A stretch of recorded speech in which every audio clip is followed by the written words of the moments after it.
लेकिन अंतर सिर्फ इतना है कि निकाले गए दांतों को वे बोरों से गिनते थे और हम उंगलियों पर गिनते हैं। अब मित्रों, मैं समझता हूं कि यह हमारी खुशकिस्मती है कि गांधी नेहरू के सपनों का भारत बन गया। कहीं दंत चिकित्सा में अभिव्याप्त तो नीम हकीमों के सपनों का भारत बन गया होता तो सच मानिए आज समूची मानवता बेदांत होती और आप सभी अपनी मुख गुहा में कृत्रिम दंत पंक्ति लगवाकर नकली मुस्कानें बिखेर रहे हो। जानवरों के दांत मनुष्य के दांतों से ज्यादा स्वच्छ, स्वस्थ, सजीले, सुरीले, रसीले, गठीले, नुकीले, चुभीले, दर्दीले, नशीले होते हैं। इसका यह मतलब तो नहीं कि जानवर रोज टूथब्रश करते हैं। इसका यह मतलब भी नहीं कि जानवर जब सुबह प्रातःकालीन भ्रमण पर जाते हैं तो वे नीम या बबूल के पेड़ों पर चढ़ जाते हैं। इसका यह मतलब भी नहीं कि जानवर नियमित हमारे परामर्श कक्ष में परीक्षण के लिए आते हैं।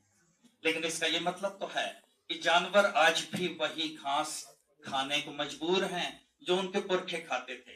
घास के प्राकृतिक कणों में जो खुरदुरापन होता है वो टूथब्रश का काम करता है और दांतों पर बीमारी की परत प्लाक को जमने नहीं देता। यदि हम भी गाजर, सेब, ककड़ी, दूध, पनीर, ब्रोकली जैसे पदार्थों का, रेशे वाले फलों का, ताजी सब्जियों का बहुतायत में उपभोग करें और पान, सुपारी, तंबाकू, गोली, टॉफी, चॉकलेट, सौंफ, लौंग, इलायची जैसे पदार्थों से दूरियां रखें तो हमारे दांत भी जानदार बने रह सकते हैं। लेकिन मनुष्य के साथ तमाम सारी सुख सुविधाएं और पकवान खिलाने वाली एक वैधानिक धर्म पत्नी नत्थी होती है जो अपने पति के दांतों की शामत के लिए पूरी तरह जिम्मेदार होती है। यार मानव सभ्यता को अपने जीवन काल में 3 प्रमुख किस्म के दर्दों के दौर से गुजरना पड़ता है। पहला होता है देश का दर्द, दूसरा दिल का दर्द और तीसरा दांत का दर्द। देश का दर्द इसलिए उपचार योग्य नहीं प्रतीत होता क्योंकि हमारे सारे कर्णधार या तो बेदांत या बीमार दांत या कम दांत हो गए हैं। युवा नेतृत्व का अभाव है। दिल का दर्द भी लगातार बढ़ता चला जा रहा है। अभी मैं पढ़ रहा था, किसी दार्शनिक ने कहा कि सारी दुनिया भर के प्रेमी पागल, सनम बेवफा और बलमा बेईमान हो गए हैं, इसलिए दिल का दर्द लगातार बढ़ता चला जा रहा है, ऐसा उन्होंने कहा। मैं सिर्फ पुनरावृत्ति कर रहा हूं। लेकिन दांत का दर्द बेशक उपचार योग्य है क्योंकि दुनिया भर के दंत चिकित्सक जागरूक हैं और वे अपने कर्तव्यों के प्रति सजग हैं। जो दंत चिकित्सक होते हैं और अब जो जीएसआईटीएस के छात्र हैं, हमारा बड़ा तकनीकी रूप से करीबी वास्ता होता है। मैं आपकी जानकारी मिलाना चाहूंगा कि जब कला और विज्ञान किसी चरम बिंदु पर पहुंचते हैं तो दंत चिकित्सा का अमृत अवसरित तो होता है और दंत चिकित्सा व्यक्ति को चिर युवा रहने का संदेश देती है और दंत चिकित्सक का आतिशी करिश्माई व्यक्तित्व उम्र की ढलान को थाम लेता है। जो आप लोग आपके विज्ञान में तमाम सारी चीजें पढ़ते हैं, stress, strain, ductility, malleability, elasticity, Young's bulk modulus, resistance to tarnishing, corrosion, तमाम तरह की कैस्टिंग्स, पोरोसिटीज, उन सब चीजों का हम दंत चिकित्सा में उपयोग करते हैं। दंत चिकित्सा में सिर्फ 20% विज्ञान और 80% यांत्रिकी होती है, इसलिए हम और आप काफी करीब हैं इस मसले के लिहाज से। आज मैं देख रहा हूं कि यहाँ काफी छात्राएं मौजूद हैं। जब हम लोग पढ़ा करते थे, अभी मुझे आपके प्राध्यापक महोदय ने बताया कि लगभग 40% छात्राएं आजकल अध्ययनरत होती है। हम लोग जब पढ़ा करते थे तो तकनीकी शिक्षा में बमुश्किल 5 से 10% छात्राएं हुआ करती थी। इसका मतलब पिछला जो दौर है, पिछली जो दशाब्दियां हैं, उसमें युवकों की बनिस्बत युवतियों की प्रगति की रफ्तार ज्यादा है। आप लोग आने वाले भारत का भविष्य, ये छात्राएं हैं, क्योंकि वे आने वाली सभ्यता और संस्कृति की पैदाइश का करिश्मा होती है। आप लोग, मुझे बताया गया कि एनएसएस से संबद्ध हैं, इसलिए मैं विशेषकर यहाँ उपस्थित छात्राओं को ये कहना चाहूंगा कि यदि आप चाहें तो आप अपने जल से, जीवन से, जज्बे से, जुनून से, जलजले से इस जहान की जमात को और जन्नत बता सकते।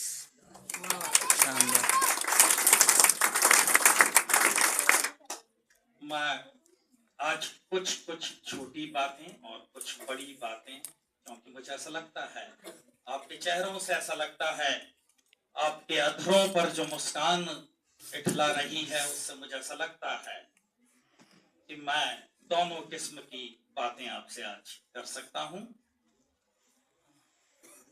मित्रों, जब आप कभी किसी दंत चिकित्सालय में प्रविष्ट होते हैं, तो चूंकि आप सभी विज्ञान के छात्र हैं, जिन चीजों के लिए हम दुनिया भर का दौरा कर रहे हैं और जो महत्वपूर्ण विषय आपके साथ साझा करना चाहते हैं, वो आपकी जिंदगी से जुड़े हैं। क्योंकि आप चिकित्सालयों में स्वास्थ्य लेने जाते हैं, आप बीमारी से ठीक होने जाते हैं, लेकिन मैं आपको बताना चाहूंगा कि देश के 90% दंत चिकित्सालय बीमारियों को फैलाने का कार्य कर रहे हैं।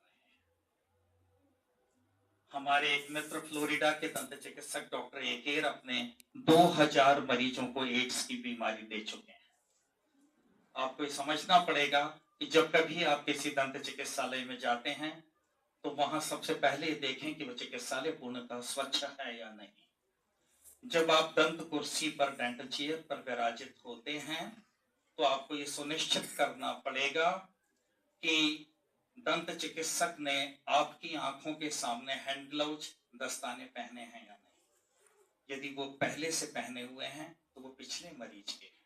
दंत चिकित्सक की जो असिस्टेंट है, जो सहायिका है, उन्होंने आपकी आंखों के सामने सक्शन टिप लगाई है या नहीं, आपके सामने नई डिस्पोजेबल ग्लास रखी है या नहीं। इन सब चीजों का दंत चिकित्सक ने अपने मुख पर मुख पट्टी, फेस मास्क पहना है या नहीं। यदि आपका दंत चिकित्सक इन सब चीजों का उपयोग नहीं कर रहा है, तो आप आजाद देश के आजाद नागरिक हैं। ये आपका संवैधानिक अधिकार है, ये आपका नैसर्गिक अधिकार है। आप अपने चिकित्सक को कहकर उन सभी व्यवस्थाओं को अंजाम देने का कहें।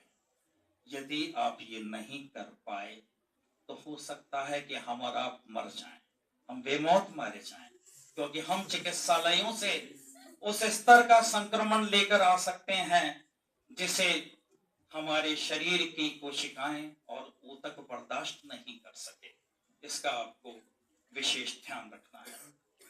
दंत चिकित्सा में पिछले 1 से 150 सालों से हम विभिन्न पदार्थों का भराव करते चले आ रहे हैं। ये एक सामान्य लोगों की भाषा में कहा जाता है कि दांतों में कीड़े लग जाते हैं। आप एनएसएस से जुड़े हैं, मैं आपको बताना चाहूंगा कि मनुष्य के दांत में कोई भी जीवित या मृत कीड़ा नहीं होता। दांत की सड़ांध को, दांत के क्षय को, दांत के बीमार हो जाने को हम दांत का कीड़ा कहते हैं। यदि दंत सुरक्षा के नियमों की व्यापक पैमाने पर अवहेलना होती है, तो दांतों के कीड़े या डेंटल कैरीज की शुरुआत होती है। आप विज्ञान के छात्र हैं। मनुष्य के मुंह में 300 किस्म के जीवाणु, भोजन के रुके हुए पदार्थ पाए जाते हैं। ये जीवाणु भोजन के कण और थूक के कण आपस में मिलकर एसिड का निर्माण करते हैं। Lactic acid, acetic acid, butyric acid and pyruvic acid. ये एसिड धीरे धीरे आपके दांत को खोखला करता जाता है, और यदि आप समय पर दंत चिकित्सक के पास नहीं जाते, तो आपके दांत के खो देने के हालात पैदा होते हैं। इसलिए दंत स्वास्थ्य सुरक्षा के नियमों का पालन किया जाना चाहिए। मैं आपकी जानकारी में लाना चाहूंगा कि दांत का कीड़ा दुनिया के सभी धर्मों, जातियों, संप्रदायों और भौगोलिक स्थितियों में समान रूप से पाया जाता है। इसलिए दांत का कीड़ा इसलिए दांत का कीड़ा सांप्रदायिक सद्भाव और अंतरराष्ट्रीय एकता का प्रतीक है। बेशक यह विश्व शांति अरे का यार, पर्याय नहीं है, क्योंकि शानदार। इसने समूची दुनिया की आबादी को अशांत कर रखा है। हम पिछले तेरा फोन कौन सा है? 150 सालों से दांतों में चांदी का अच्छा, भराव फोन कर किसी रहे का? हैं। हो सकता है आप लोगों में से इसकी कई बैटरी जाएगी, छात्रों ने, पक्का बैटरी आपके जाएगी इसकी। अभिभावकों ने, मित्रों ने अपने दांतों में चांदी भरवाई। लेकिन अब समूचे विश्व का चिंतन चांदी और पारे के मिश्रण, जाएगी जिसे हम इसकी सिल्वर बैटरी। अमलगम कहते हैं, उसके खिलाफ उठ खड़ा हुआ है। इसके दुनिया फोन भर वोन तो के नहीं दंत आएंगे? चिकित्सालयों में लोग कतारबद्ध हैं अपने दांतों से चांदी निकलवाने हेमलता से के ले लिए, लूंगा। क्योंकि चांदी के साथ हम पारे को मिश्रित करते हैं। पारे पर वायुमंडलीय प्रदूषण को फैलाने के आरोप लगाए जा रहे हैं। चांदी पर सिर दर्द, माइग्रेन, कैंसर, गठिया, स्क्लेरोसिस जैसी बीमारियां फैलाने के इल्जाम लगाए जा रहे हैं। अभी हो सकता है आने वाले वर्षों में दांतों में भरी जाने वाली चांदी सिर्फ अजायब घरों की शोभा बढ़ाए और हमारा सोना हराम कर दे। चांदी आपका, ये भी मुमकिन है पूरी तरह से। इसलिए मनुष्य के मुंह में श्वेत क्रांति हो चुकी है। अब हम आपके मुंह में कोई भी मेटल, कोई भी धातु, कोई भी रंगीन चीज का उपयोग नहीं करते। दांतों में भरे जाने वाले सभी पदार्थ श्वेत होते हैं। वो ग्लास आइनोमर्स होते हैं या कॉम्पोजिट रेजिन्स होते हैं। अभी बंबई के एक दंत चिकित्सक, जो बिल्कुल गौर वर्ण चिकित्सक थे, बड़े सुंदर और बड़े हैंडसम व्यक्ति थे, उन्होंने कोई होम्योपैथी की दवाई ग्रहण की। वे रात को बिल्कुल गोरे सोए और सुबह नींद में से जागे तो बिल्कुल काले जागे। उनकी अपनी वैधानिक धर्म पत्नी ने उन्हें अपना पति मानने से इनकार कर दिया। ये चांदी और पारे में अभिव्याप्त पारे की एलर्जी के कारण उनके शरीर में जो उन्होंने चिकित्सा कर्म के दौरान पारा अवशोषित किया था, उसकी होम्योपैथी की दवाई से प्रतिक्रिया हुई और हालात इतने बदतर पैदा हो गए। मैं आपको ये बताना चाहूंगा कि हमारे जो वयस्क दांत होते हैं उससे ज्यादा महत्वपूर्ण दूध के दांत होते हैं, जो 6 माह से 27 माह की उम्र के दौरान पूरे उगके आ जाना चाहिए। और फिर बाद में जो पक्के दांत आते हैं वो 6 से 13 वर्ष की उम्र के दरमियान उगते हैं। आजकल इन दांतों के उगने और गिरने का समय बदल गया है इस पूरी पीढ़ी में, क्योंकि भोजन पद्धति बदल गई है। मशीनीकरण, नवीनीकरण, fast food, junk food, bakery उत्पादन, साउथ इंडियन डिशेज, ये इन तमाम सारी मुलायम चीजों की वजह से दांतों और मसूड़ों की कसरत नहीं हो पाती। पहले जब गन्ने को चूसने का चलन था, उस समय दांतों के हालात बेहतर थे।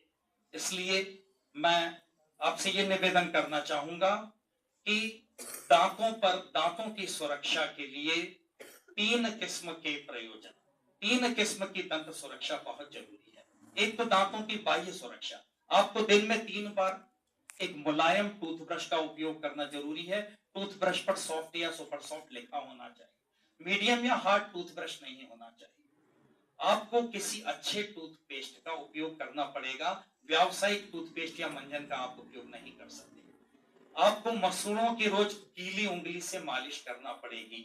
जीभ को रोज साफ करना पड़ेगा।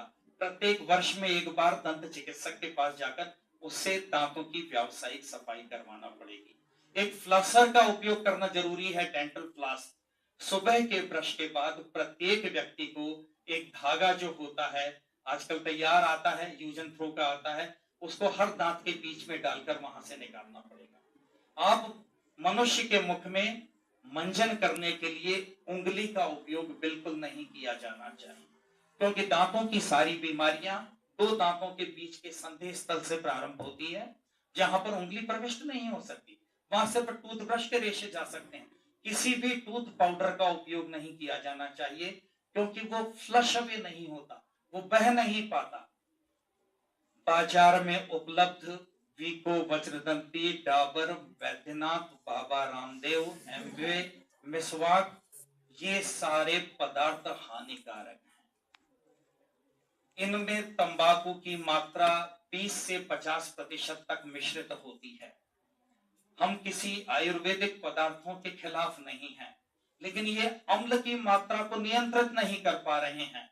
स्वीडन में कुछ छात्राओं ने डाबर के लाल मंजन को ग्लास में पानी में भरकर घोलकर पीकर आत्महत्या करने का प्रयास किया। मैं आपको आत्महत्या करने के तरीके नहीं बता रहा हूं,